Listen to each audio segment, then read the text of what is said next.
turunlah dari langit suatu bunyi seperti tiupan angin keras yang memenuhi seluruh rumah di mana mereka duduk. Dan tampaklah kepada mereka lidah-lidah seperti nyala api yang bertebaran dan hinggap pada mereka masing-masing. Ayat 4, perhatikan. Maka penuhlah mereka dengan Roh Kudus. Lalu mereka mulai berkata-kata dalam bahasa-bahasa lain, seperti yang diberikan oleh Roh itu kepada mereka untuk mengatakannya. Waktu itu di Yerusalem diam orang-orang Yahudi yang saleh dari segala bangsa di bawah kolong langit. Ketika turun bunyi itu, berkerumunlah orang banyak. Mereka bingung karena mereka masing-masing mendengar rasul-rasul itu berkata-kata dalam bahasa mereka sendiri. Mereka semua tercengang-cengang dan heran, lalu berkata, bukankah mereka semua yang berkata-kata itu orang Galilea? Bagaimana mungkin kita masing-masing mendengar mereka berkata-kata dalam bahasa kita sendiri, yaitu bahasa yang kita pakai di negeri asal kita? Kita orang Partia, Media, Elam, penduduk Mesopotamia, Yudea dan Kapadokia, Pontus dan Asia, Frigia dan Pamfilia, Mesir dan daerah-daerah Libya yang berdekatan dengan Kirene. Pendatang-pendatang dari Roma, baik orang Yahudi maupun penganut agama Yahudi, orang Kreta dan orang Arab. Kita mendengar mereka berkata-kata dalam bahasa kita sendiri tentang perbuatan-perbuatan besar yang dilakukan Allah. Mereka semuanya tercengang-cengang dan sangat termangu-mangu sambil berkata seorang pada yang lain, apakah artinya ini? Tetapi orang lain menyindir, mereka sedang mabuk oleh anggur. Saudara yang terkasih, pernah nggak Anda melihat sebuah film atau sebuah gambar yang menceritakan tentang hari Pentakosta? Ya, pernah ya, di mana ada banyak orang-orang percaya berkumpul dan di atasnya ada api, ya. Dan saudara-saudara, ketika itu cukup banyak orang yang mempercayai pada waktu itu Roh Kudus berkarya dalam kehidupan orang-orang percaya, sehingga orang-orang percaya itu menggunakan yang namanya glossolalia, speaking tongue, ya, atau bahasa lidah, ya, ngomong gitu. Tetapi saudara-saudara, kira-kira bahasa lidahnya pada waktu Pentakosta apakah sama dengan bahasa lidah yang terjadi pada gereja-gereja saat ini? Kalau kita merujuk pada firman Tuhan ini, sebenarnya berbeda. Kenapa saudara-saudara? Bahasa lidah yang dipakai pada hari Pentakosta ini adalah bahasa lidah sesuai bahasa lidah yang dapat dimengerti oleh orang-orang yang mendengarkan. Jadi gini, murid-murid atau orang-orang kudus itu banyak orang Galilea, ya, orang Galilea.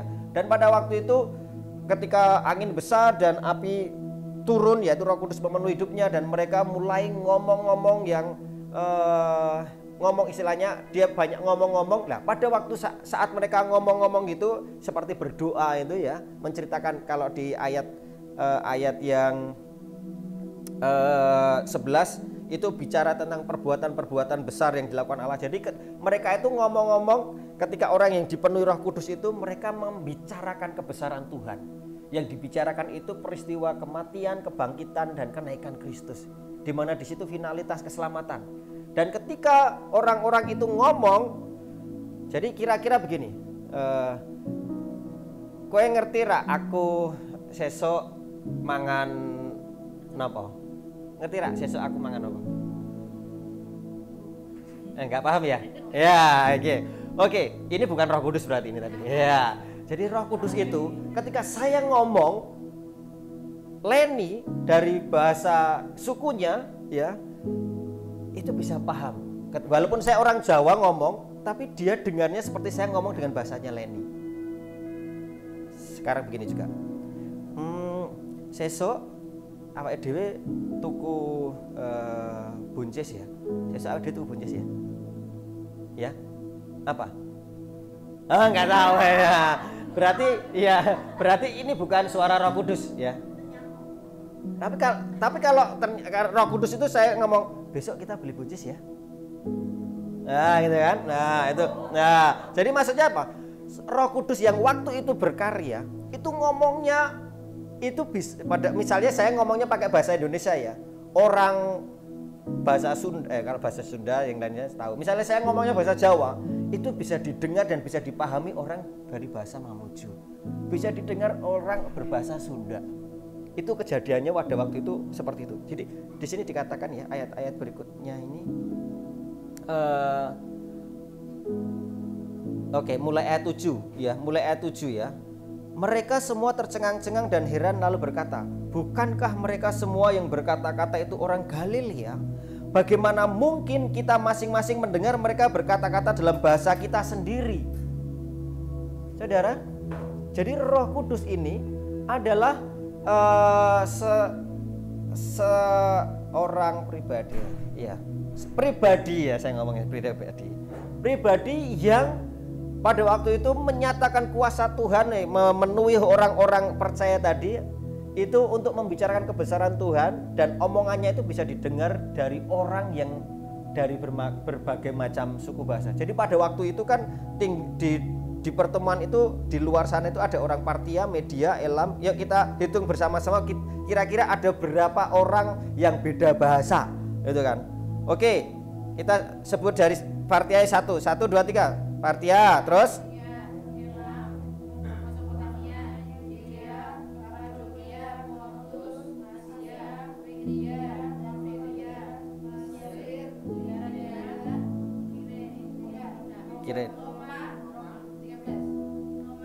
dan pendatang dari Roma ya, baik orang Yahudi ya, jadi kurang lebih 13 ya, antara 15 dan 16. Jadi pada waktu itu yang hadir itu ada minimal ada 15 orang yang bahasanya beda-beda. Perhatikan ya, bahasanya beda-beda.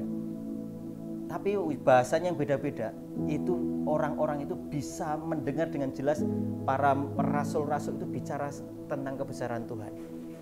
Jadi saudara-saudara, glosolalia sejatinya itu bicara tentang bahasa ibu, atau bicara tentang yang paling utama adalah glosolalia itu senantiasa memperkatakan tentang kebesaran Tuhan yang pertama, dan berikutnya membuat orang paham kebesaran Tuhan itu apa.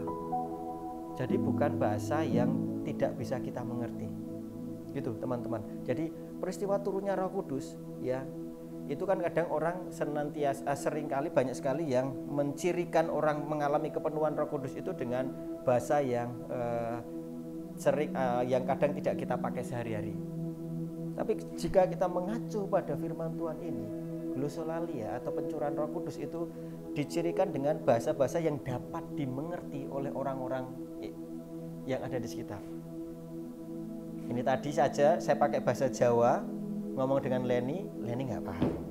Saya ngomong bahasa Jawa, ngomong dengan Farel nggak paham. Kalau pada waktu itu saya menggunakan bahasa Roh Kudus memenuhi saya ngomong tentang firman Tuhan, kebesaran Tuhan, Leni bisa paham, Farel bisa paham, Okta bisa paham, semuanya bisa paham. Ini tadi beda bahasa 15 minimal, sudah ada yang hitung 16. Tapi mereka bisa paham. Tapi yang paling utama itu bukan tentang beda bahasanya, tapi orang-orang tadi memahami yang dibicarakan. Yang dibicarakan apa? Kebesaran Tuhan.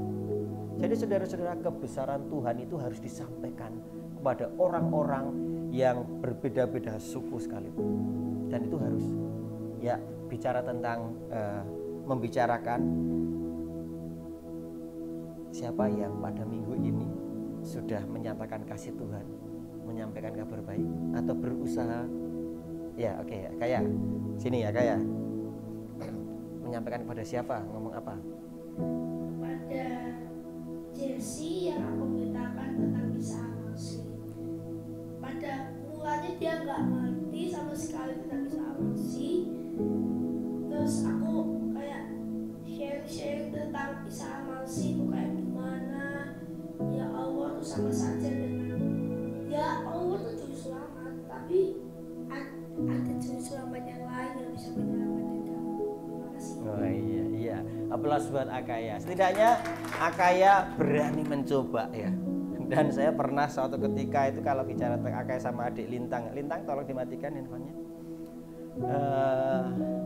Bersama-sama mereka ada di toilet ya. Toiletnya itu di toilet rest area rest area di antara Cirebon Jakarta gitu.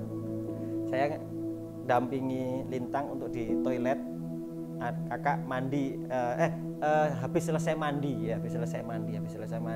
dan dia nunggu di depan. Nah ketika nunggu di depan itu dia ngobrol dengan tukang yang bersih. Kira-kira tahu nggak apa yang diobrolin? Yang diobrolin tentang Isa Al-Masih. Gitu. Terus akhirnya sampai yang bersih itu akhirnya sampai pentoknya ngomong begini, semua agama kan sama gitu kan. Gitu kan. Jadi ini bukan tentang agamanya. Jadi maksudnya gini, Kristus datang itu bukan untuk orang Kristen saja loh ya. Untuk semuanya. Jadi adalah tidak tepat atau kita sebenarnya melakukan sesuatu yang salah ketika kita menganggap bahwa keselamatan itu hanya untuk kita. Kekristenan itu Kristus Yesus itu untuk semua agama, untuk semua suku.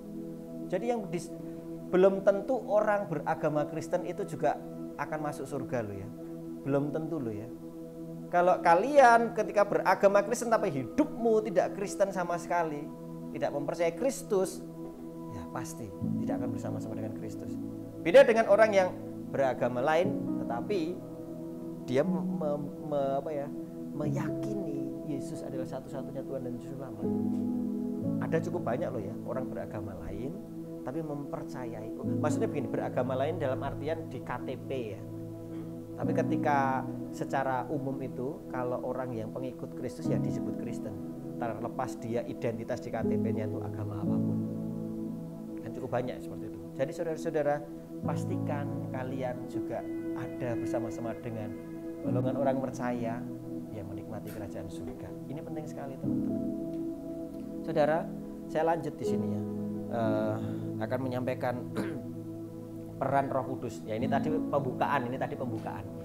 Jadi saya mau sampaikan di sini hari Pentakosta ini kita mengenal tentang Roh Kudus dan kita akan belajar apa sih peran Roh Kudus. Saudara, silakan dibuka yang pertama, peran Roh Kudus itu dalam Efesus 1 ayat 13 sampai 14. Mas Okta bisa membacakan Efesus 1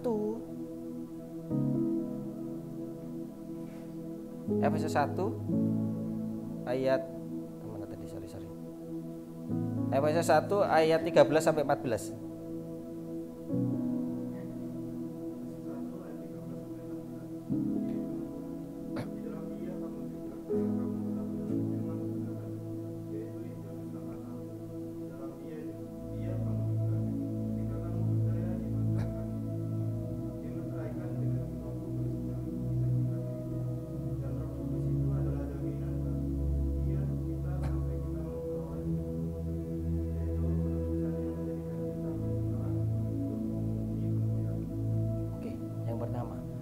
Peran Roh Kudus itu sebagai materai. Materai itu tanda sah. Pernah kalian menggunakan materai dalam kehidupan sehari-hari? Pernah ya? Mungkin kwitansi ada materai, perjanjian ada materai, lamaran kerja ada materai. Jadi Roh Kudus itu adalah materai. Dan dalam bahasa sederhananya saudara-saudara, Roh Kudus itu bisa dikatakan DP-nya kita, down payment. Di sini dikatakan seperti ini ayat 14. Roh Kudus itu adalah jaminan bagian kita sampai kita memperoleh seluruhnya. Jadi seperti ini saudara-saudara. Roh Kudus itu adalah materai. Ketika kita terima Kristus sebagai satu-satunya Tuhan dan Juru Selamat, kita nggak langsung masuk surga loh ya, nggak loh ya. Karena kita belum pulang. Kita masih hidup, masih main bola, masih masak bareng, masih marah-marahan, masih beli es teh bareng dan lain sebagainya. Kita belum ke surga.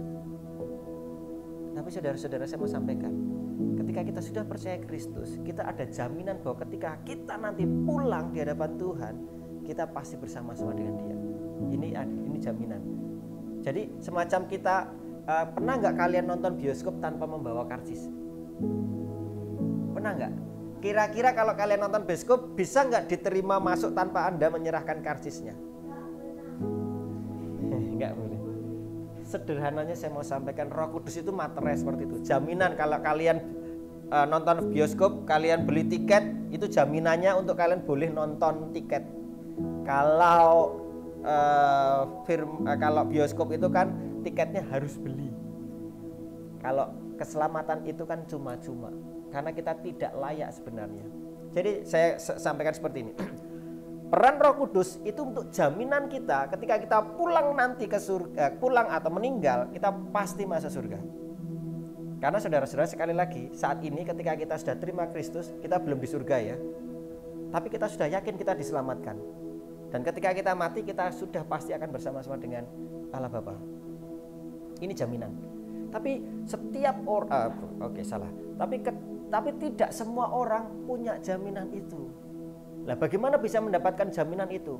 Jadi Roh Kudus memenuhi orang ketika orang itu pertama percaya Kristus terlebih dahulu.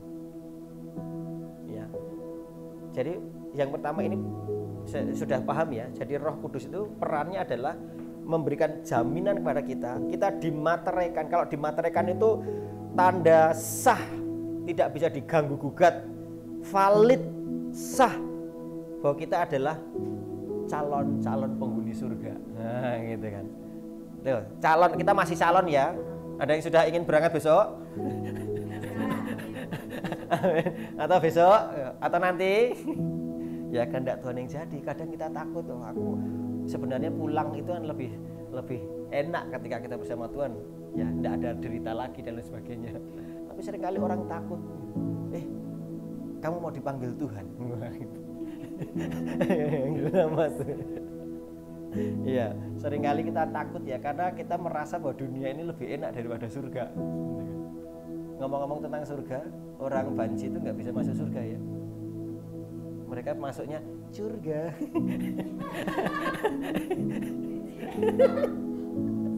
Enggak, maksudnya begini, itu bercanda aja Mas. Bercanda. Haleluya.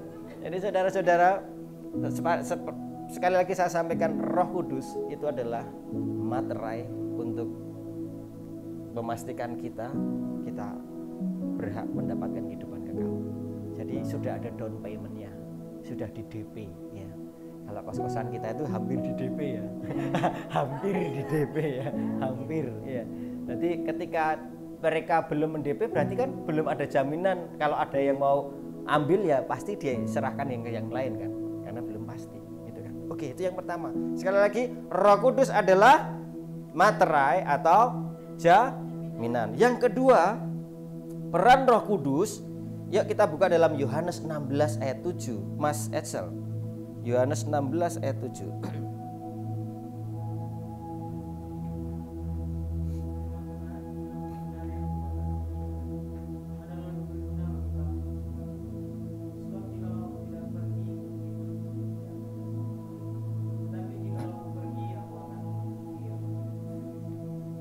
Ya, yang kedua, Roh Kudus itu sebagai apa? Penghibur. Kira-kira kenapa kok Yohanes mengatakan bahwa Roh Kudus itu di sini dikatakan sebagai penghibur? Kira-kira kenapa? Sedih karena apa? Ya, karena pada waktu itu, ini konteksnya ya. Jadi selama 3 tahun murid-murid Yesus itu berjalan bersama Tuhan Yesus. Kan ada kenyamanan, ada keamanan ketika ada ketua gengnya gitu kan. Ya. Aman kan kemana-mana. Lapar, kenyang ya, 502 ikan ya. Terus berikutnya ketika lapar, kenyang. Terus apa lagi ya, ketika ada dalam badai, badannya aman. Ketika jalan tidak bisa-bisa, bisa dapat ikan banyak dan lain sebagainya. Nyaman kalau bersama Tuhan Yesus. Tapi pada waktu itu Tuhan Yesus pamitan, see you goodbye gitu kan. Yang pertama, Yesus mati di atas kayu salib itu membuat mereka sangat sedih dan terpukul.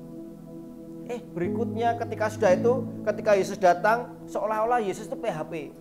Kadang-kadang kan keluar menampakkan diri kepada murid-murid, kadang-kadang kan gitu kan. Akhirnya sampai pada waktunya Yesus naik. Sudah mati, bangkit, PHP keluar masuk, kadang muncul dan tidak. Setelah itu muncul pamitan.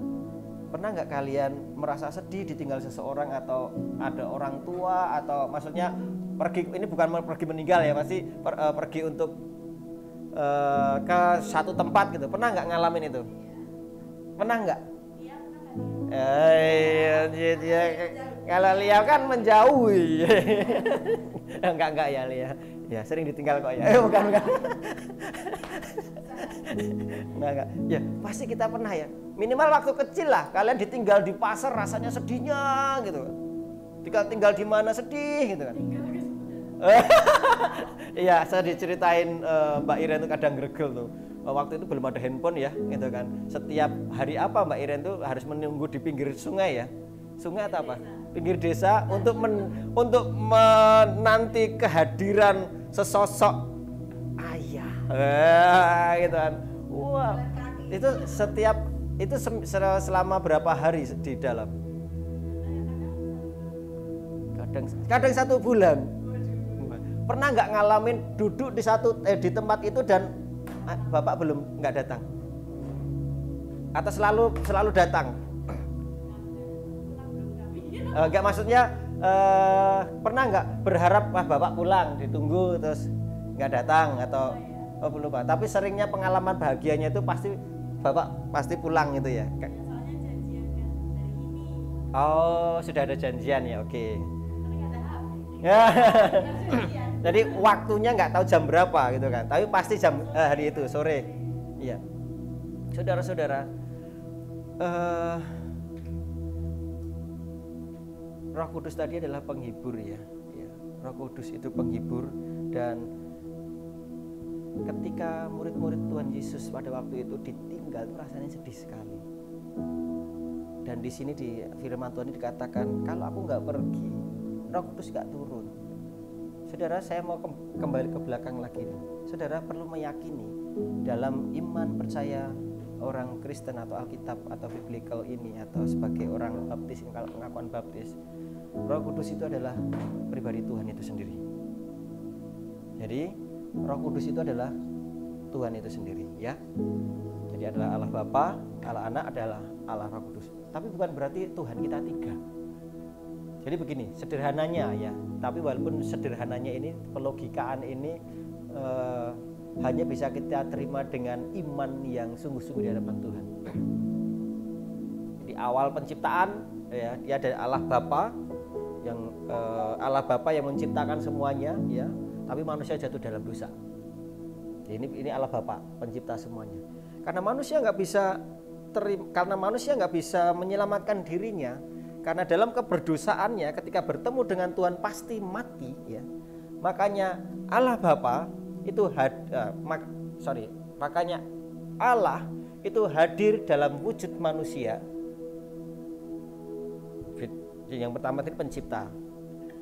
Terus di sini adalah Yesus ya, adalah Yesus, supaya apa?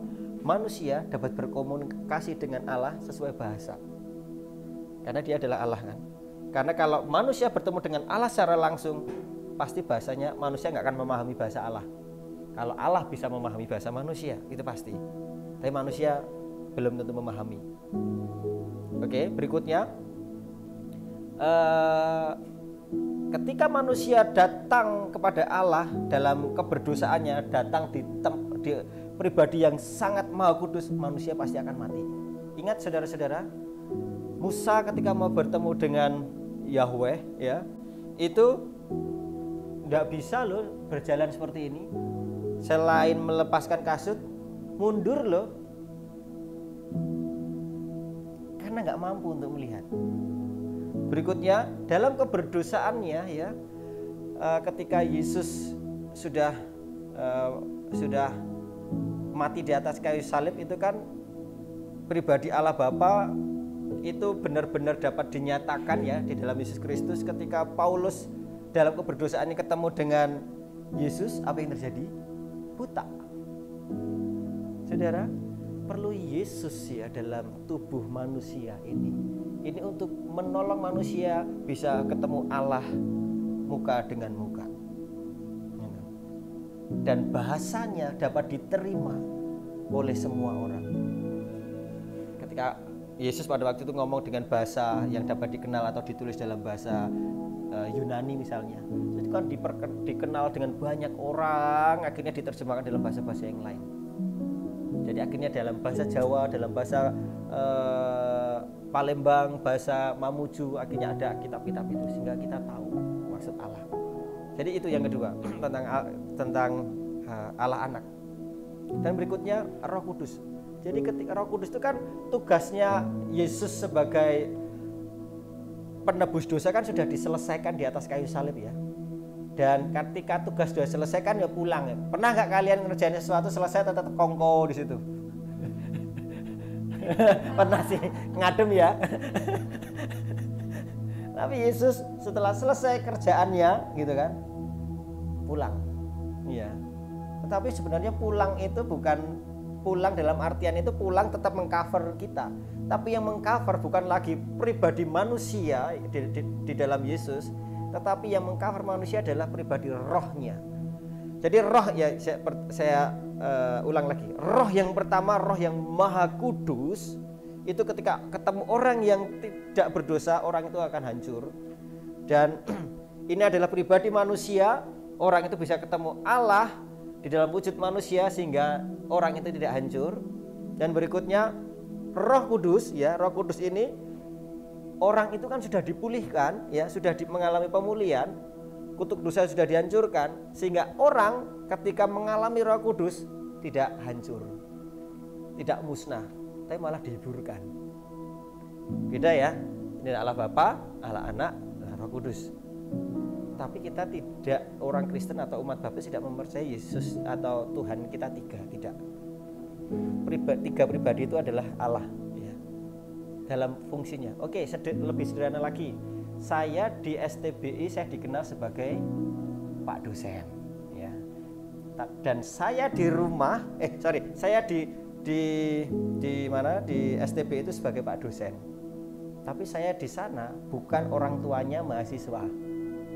Tapi saya Pak dosen. Tapi saya Hagai kan. Ketika saya di rumah, saya sebagai siapa? Ayah dari atau suami dari istri dan ayah dari anak-anak. Ketika saya di rumah, saya tidak sebagai dosen, tapi saya sebagai ayah. Ya. Tapi saya masih siapa? Hagai.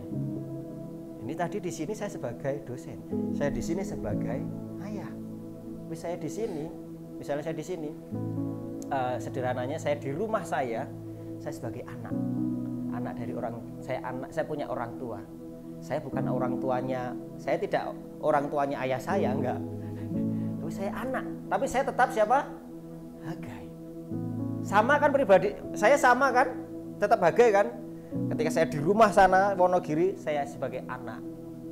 Ketika saya di kampus, saya sebagai dosen. Ketika saya di rumah, saya sebagai ayah. Saya tetap siapa? Hagai. Itu paling sederhana. Oh, maksudnya Tritunggal itu seperti itu, ya. Tetap satu pribadi. Tetap Tuhan. Jadi bukan Hagenya 3. Nanti kalau Hagenya 3 itu istri saya bingung tadi, mana suamiku gitu kan. Nah, tetap satu gitu kan. Tetap satu. Mana Hageku yang mana ya? Ini kok masih anak-anak gitu kan. Kok di sini kok ngajar terus ya gitu kan. Ya, untuk mengenal sederhana tentang Tritunggal itu seperti itu. Tetap Hagai. Kampus adalah dosen, di rumah adalah ayah, di rumah saya di sana saya adalah anak. Ya, tapi saya tetap Hagai. Saudara kembali ke sini penghibur. Karena para murid pada waktu itu ketika Yesus datang ketika Yesus kembali ke surga, murid-murid ada kesedihan. Dan berikutnya saudara-saudara, penghiburan itu muncul karena Yesus tahu ketika keselamatan sudah dinyatakan bagi semua umat manusia, iblis itu tidak tinggal diam. Iblis berusaha sedemikian rupa untuk membawa sebanyak mungkin orang untuk mengikutnya. Dan berikutnya iblis memberikan banyak sekali cobaan sehingga orang menderita dan akhirnya menanggalkan imannya. Saudara, pernah nggak kalian sampai bertanya-tanya ketika Anda menderita dan Anda bertanya, sebenarnya Tuhan itu ada nggak toh, kok nggak tolong aku? Pernah nggak? Mungkin pernah ya. Tapi itu wajar, saya tidak akan mengatakan itu salah atau tidak. Itu perasaan manusiawi kita. Saya tidak mengatakan, oh itu kok kamu kok sampai gitu, enggak. Setiap kita itu kemampuan karena bisa jadi orang yang mengalami seperti itu pernah benar-benar mengalami pada masa-masa yang begitu sulit. Seolah-olah Tuhan itu kok nggak ada. Kita kok dibiarin aja dan lain sebagainya. Saudara percayalah kalau kita benar-benar meyakini Dia pasti akan menghiburkan kita. Saudara, Allah atau Roh Kudus itu adalah penghibur. Jadi iblis akan berusaha sedemikian rupa dan akan membuat kita jatuh dalam dosa dan ini dan itu, sehingga kita merasa guilty feeling, merasa bersalah. Roh Kudus menghiburkan. Ayo bangkit nak, ayo bangkit nak, ayo bersama aku nak, aku tolong kamu nak, dan lain sebagainya. Saudara, Roh Kudus itu penghibur, menginsafkan kita, menolong kita. Jadi saudara-saudara, salah satu kerjaan iblis yang sekarang ini yang perlu saya sampaikan pada teman-teman, bagi saya pekerjaan iblis yang cukup berhasil sekarang adalah menutup mulut orang percaya untuk tidak memberitakan kabar baik. Gitu. Kenapa? Ketika iblis berhasil menutup mulut kita untuk kita tidak mengatakan kabar baik, ya kita sudah selamat, kita sudah diselamatkan, memang kita tetap selamat. Tapi orang di luar sana yang tidak mendengar kabar baik, mereka binasa. Karena siapa? Karena iblis menutup mulut kita. Saudara, maka firman Tuhan ketika Yesus naik ke surga dikatakan, pergilah jadikanlah semua bangsa muridku. Dalam hal ini bukalah mulutmu untuk cerita kabar baik kepada mereka yang belum mendengar kabar baik. Ini dalam setiap firman ini ya, di tempat ini selalu kembali pada katakan kabar baik. Katakan kabar baik. Karena itu memang jantungnya sekarang ini itu.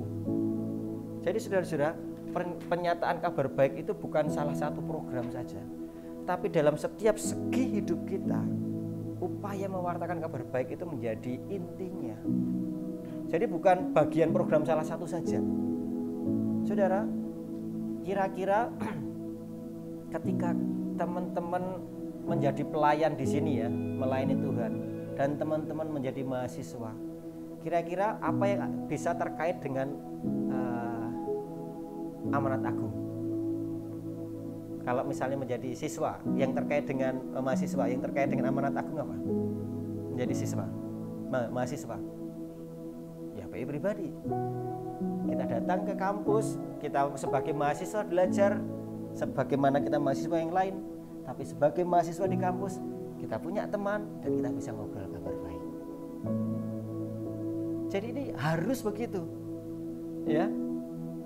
Terus ketika kita bekerja, wah aku mau membagi-bagi, aku pokoknya ini kerja, terus besok program layanan gitu. Enggak, di dalam kerjamu juga kamu bertemu dengan banyak orang, kamu bisa membagi kabar baik. Jadi harus seperti itu teman-teman. Kabar baik atau amanat agung ini menjadi inti dalam semua aktivitas kita, bukan salah satu bagian. Ya. Jadi saya kembali sampaikan bahwa keberhasilan iblis sekarang ini kan tidak bisa membawa umat Tuhan untuk kembali dalam keberdosaan, maksudnya dalam kebinasaan. Kalau keberdosaan ya kita nature manusia masih kadang jatuh dalam dosa. Tapi dalam kebinasaan iblis sudah tidak mampu lagi karena Kristus sudah mati di atas kayu salib dan kita sudah menerima Dia sebagai satu-satunya Tuhan dan Juru Selamat. Tapi yang bisa Dia lakukan menutup mulut kita, menutup mata kita, sehingga kita tidak memberitakan kabar baik, sehingga kita menjadi garam di dalam toples, nggak ada gunanya. Asin, ya tetap asin, tapi berguna tidak? Tidak. Jangan sampai kita hanya sekedar garam di dalam toples. Mari kita menjadi garam yang ditaburkan, yang memberi rasa banyak orang. Yang terakhir saudara-saudara, peran dari Roh Kudus adalah Yohanes 16 ayat 8 sampai 15.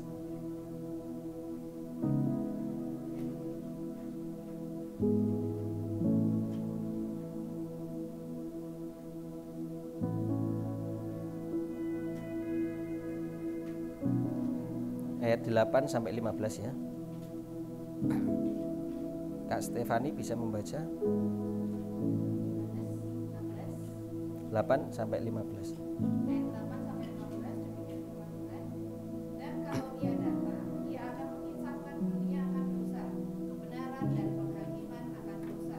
Karena mereka tetap tidak percaya kepadamu, akan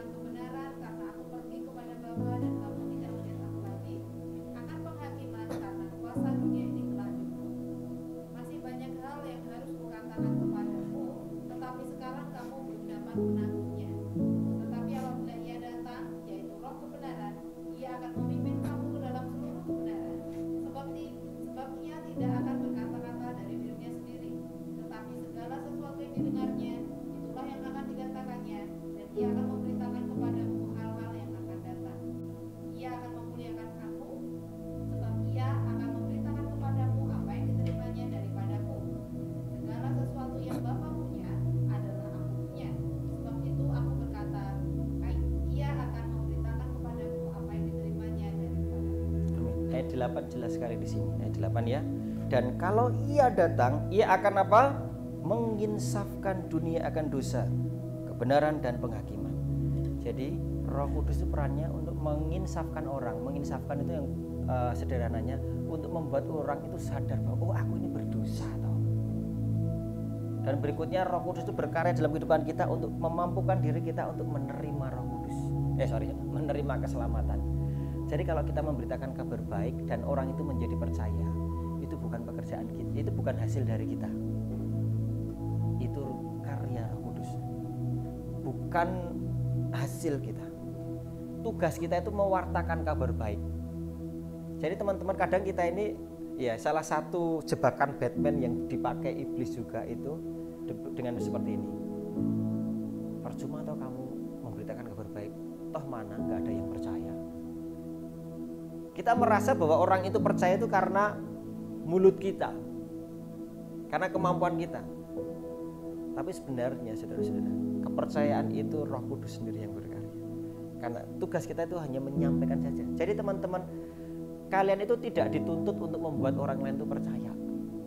Tapi kalian dituntut atau kita dituntut untuk kita memperkatakan kabar baiknya.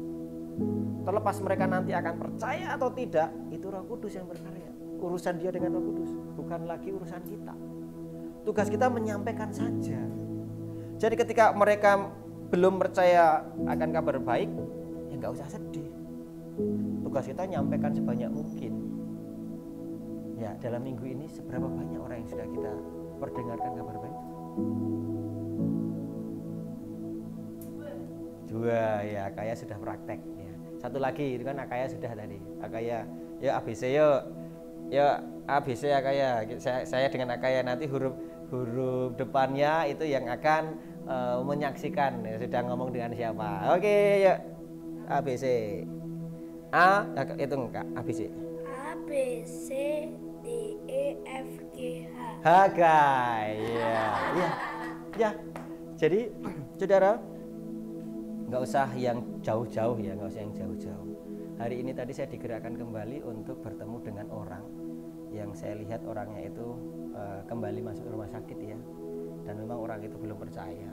Akhirnya saya minta untuk istri, memang kami sengaja kan ada berkat manyung head nih, kepala manyung manyung head dari Denny ya, yang pernah kami dampingi itu kan, yang di Pati, dan dia itu memberikan itu tidak hanya sekedar 1-2, jadi memberikan itu 30 kepala manyung gitu kan. Nah, terus nggak habis gitu kan. Akhirnya kita bagi-bagi, singkat cerita kami simpan sebagian dan sebagian kami bagi ke tetangga. Dan ketika bagi ke tetangga, kami diperlihatkan dengan seorang ibu yang dalam kondisi yang masih sakit ya. Dan akhirnya kami datang dan mendoakan. Di dalam doa itu tentunya kabar baik dinyatakan. Kita menyampaikan pengharapan ya. Itu. Saya konsisten teman-teman. Ketika saya meminta teman-teman yang lain untuk ngomong, saya pun juga ngomong loh. Saya tidak hanya sekedar kalian ngomong, saya nggak ngomong, nggak. Jadi saudara-saudara harus ya. Ini sudah 2, karena memang saya hanya minta 2, Akaya dan saya. Minggu depan akan ada lagi, ABC lagi. Gitu. Makanya ditunjuk tidak ditunjuk, perkatakanlah kabar baik. Kalau kalian tidak memperkatakan, kalian kalah dengan iblis. Karena mulutmu dibungkam. Ya, jangan mau kalah dengan iblis. Bagaimana kita bisa menyampaikan? Kita bisa menyampaikan dengan mulut kita bisa menyampaikan dengan jari kita. Karena jari kita bisa ngomong juga. Caranya gimana jari kita bisa ngomong? Ketik-ketik dong, gitu kan. Kalau kita takut ngomong, ya kita ngetik-ketik. Itu ya teman-teman. Jangan sampai kita kalah dengan iblis. Kasihan mereka yang di luar sana yang belum mendengar kabar baik. Itu tanggung jawab kita. Tugas kita bukan untuk membuat mereka menjadi percaya. Itu bukan tugas kita. Tugas kita adalah mewartakan kabar baik. Karena Roh Kudus yang menginsafkan orang itu. Ya, Roh Kudus yang membuat orang itu percaya. Bukan kita.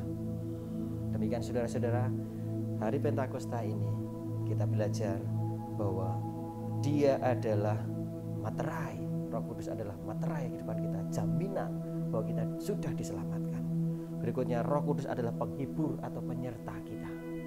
Ini untuk memastikan, untuk menjamin bahwa kita diselamatkan. Ini juga memastikan bahwa Allah yang kita sembah, Allah yang kita yakini adalah Allah Immanuel, Allah yang menyertai kita. Di saat perjanjian lama, zaman Yesus dan zaman sekarang, dan sampai nanti Yesus datang kedua kali, kita dalam penyertaannya, penghiburan. Berikutnya yang ketiga, Roh Kudus perannya adalah penginsaf dosa. Mari kita berdoa. Terima kasih Tuhan Yesus, kami bersyukur Engkau yang telah memenuhi kami, dan pada saat ini Engkau memenuhi kami. Engkau memenuhi kami, Engkau memenuhi kami, sehingga mulut kami memperkatakan kabar baik, karena kami telah mengalami segala kebaikan yang dari Engkau, karena kami telah menikmati keselamatan yang dari Engkau. Terima kasih Tuhan, Engkau memberkati setiap umat-Mu. Kami berdoa dalam minggu-minggu ke depan, hari-hari ke depan, mereka tidak dikalahkan oleh iblis, di mana mulutnya terbungkam, jarinya terkunci. Ya, biarlah mereka termerdekakan, menyampaikan kabar baik kepada sebanyak mungkin orang. Terima kasih Tuhan Yesus, Engkau baik. Kami sungguh bersyukur. Terima kasih Engkau memenuhi kami. Terima kasih Roh Kudus. Kami percaya Engkau Roh Kudus memenuhi kami saat ini. Engkau Roh Kudus memampukan kami. Engkau Roh Kudus memberikan segala yang kami perlukan. Kami sungguh bersyukur. Di dalam nama Allah Bapa, Anak, dan Roh Kudus kami berdoa. Haleluya.